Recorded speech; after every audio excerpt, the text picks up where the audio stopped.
अरे तुम्हारी बात करी। अरे मैंने भी तो मेरे वाले को यही कहा था कि मत करियो। जब मैं रिश्ता देखने गई थी तभी मैं समझ गई थी। सबसे पहली नज़र मेरी वो लड़की के पैरों पर गई थी। शुभ और अपशगुन भी होते हैं ना।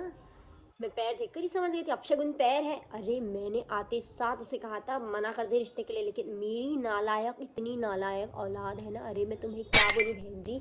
उसने तो बोला नहीं मुझे तो इसी से करनी है, बस करा के ला दिया। आज शादी को 3 साल हो चुके हैं। मैंने 3 साल हो चुके, कुछ भी शुभ नहीं है, सब अपशगुन ही चल रहा है। देखो आज तक आमदनी हाथों की हथेली पर ठहरी नहीं, हर दिन पैसे जाता। अरे अब क्या बोलना, बीवी के शौक भी तो इतने ना, मार घूमती फिरती उड़ाती पैसे इधर उधर, तो क्या करे। तुम्हें पता हो फेरों के वक्त ही पंडित जी ने मेरे पैर देख लिए थे और देख कर ही कहा था मेरे ससुर जी को, अरे तुम्हारी बहू तो बड़ी शुभ है, बस कल्याणी कल्याणी आएगी तो बस तुम्हारे पास आमदनी ठहरनी ठहरनी। और क्या बोले, नहीं नहीं नहीं नहीं, मैं तो भाई अपने पैर भी छुपा के रखती हूँ। मेरे और मेरी बेटियों के, हाँ हम दोनों के ही पैर बहुत अच्छे। मैं तो उसे भी कहती हूँ कि तुम भी अपने पैरों को ना छुपा कर ही रखा करो। हाँ नहीं भाई, नजर वजर लग जाएंगे और क्या। नहीं नहीं नहीं नहीं नहीं भाई, मेरी तरह ना मेरी बेटियां भी बड़ी शुभ है। पंडित जी ने बेटी की मेरी कुंडली देखकर बोल दी थी, अरे बोले बेटी तो बड़ी शुभ है, नाम भी शुभ, बेटी भी शुभ और मुहूर्त तो इतना शुभ है कि क्या बोल। अरे और जब से मेरी बेटी शादी करके गई है ना, बस उनके घर तो धन ही धन है। लेकिन कैसा बताने से नजर लग जाती, वरना मैं तुम्हें पक्का बताती बहन जी कि मेरी बेटी भी कितनी अमीर है। और हमारे पैर ही शुभ है। क्या बोल रही हूँ, हमारे पैर ही शुभ है, हर किसी के पैर थोड़ी ना शुभ होते हैं।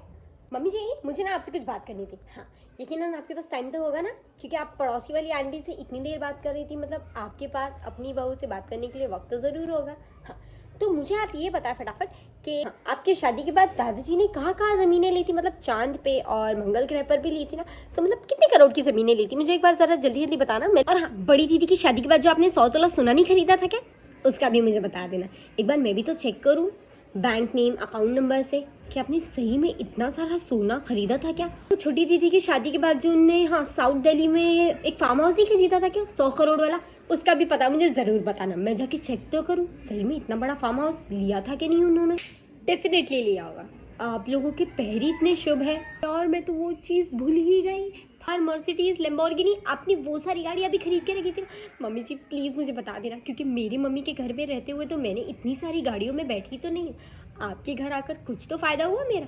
आप लोगों के पैर इतने शुभ है। क्यों मम्मी जी, इतना दिमाग ना खराब हो गया है, कैसी बातें कर रही है तू। इसमें पागल वाली बात क्या है मम्मी जी।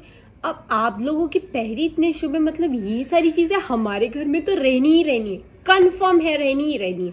तो आप देखें, नजर वजर का छोड़े, मैं आपकी अपनी हूँ, अब मैं भी इस घर की बहू, मेरा भी तो हक बनता है, मैं भी तो देखूँ आप लोगों के घर में इतनी सारी चीज़ें है या नहीं, क्योंकि आप लोगों के पैर ही इतने शुभ है।